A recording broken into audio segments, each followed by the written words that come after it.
Kedon, Slovis, Isaiah, Pola-Mao. We'll ask Coach to make some opening comments, and we'll take questions. Well, tonight just, wasn't our night.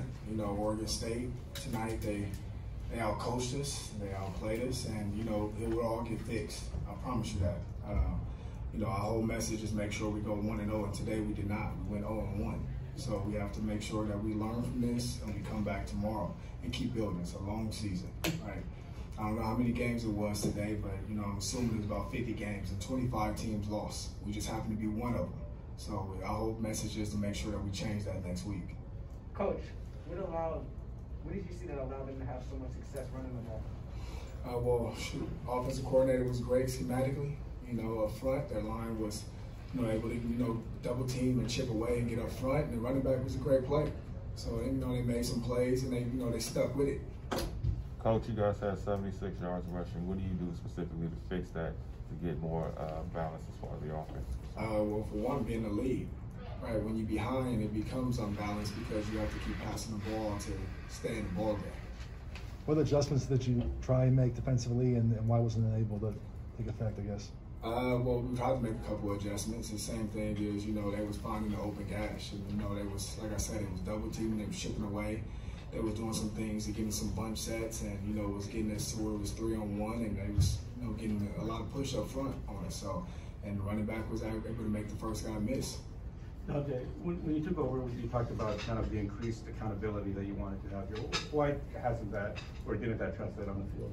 I don't know what the penalties were, but I assume that they, it was probably balanced. The accountability has transferred onto the field. Today was not good, and like I said, it wasn't just the accountability part. It was schematically, it was everything. I got outcoached today, so that's the biggest thing. Put the blame on me, and like I say, I will fix it. Obviously this has been kind of a fast rise for you. I mean, does it feel at this moment, that maybe this is, too much too soon? No, this is what I've been doing my whole life. So no moment will ever be too big. This is what I've been doing. This is what I'll continue to do. Kedon, Isaiah, are you guys feeling the pressure at all? Are you guys pressing out there? I mean, I think the main thing for me personally and for our team and our what we're building is we have our own expectations that we set for ourselves. There can be a lot of noise and a lot of things people say outside the building, but that doesn't really matter to us because we have our own expectations, and tonight we didn't meet them. Yeah, I don't think we have any pressure. I think it comes down to execution, and props to them. They came out, had a better game plan than us, and they just want to do more. For both guys, a loss like this kind of make you want to evaluate everything you're doing, personnel-wise, scheme-wise, staff-wise, stuff like that? I evaluate everything we do every day. So it's not just about this game. I mean, our record right now is we're 2-2. So last time I checked, the regular season has 12 games, right? So it's 8 more to go. For Kedon, Isaiah, there's a lot of renewed energy coming off of last week's game. What do you leave here feeling or thinking? What's the takeaway? This is not like a turnaround overnight. We're trying to build something here. Coach Donte's done a great job of starting to hold guys accountable and changing the culture and building the culture. You're not going to see it change in 1 week, and we have a lot of work to do. And I think the main thing and the message we're kind of having is, we got to stay together and stay up. When you say there's a lot of work to do, I'm sorry. Well, no, I was just going to say, the work's not done. We're not a finished product right now. So, we still have a lot of season left, so we're just going to go back to work. Could you maybe expand on when you say there's a lot of work to be done? Could you point at something specific that you might be referring to? Like when you talk about accountability, you can't. When you just start holding people accountable for 2 weeks, you can't expect it to change everything. It takes time. The coach done a great job with that, but again, you can't expect it to happen overnight. Kedon, it seemed like it was about the details for you guys on offense when things kind of sputtered a little bit. What did you think about the way you guys played overall? Yeah, again, we got to be better. I think they did a good job, playing games up front and making our receivers, do a lot of work, make the tough throw. But again, when it comes to those situations, we have to be better of, not getting behind the chains, not getting penalties, and converting on downs that we need the ball. Okay, with Jackson Dart, how long are you expecting him to be out? It'll be week to week. So. And when did you find out that he was going to need surgery? You know what? I didn't really know. It was kind of something that, he played the whole game.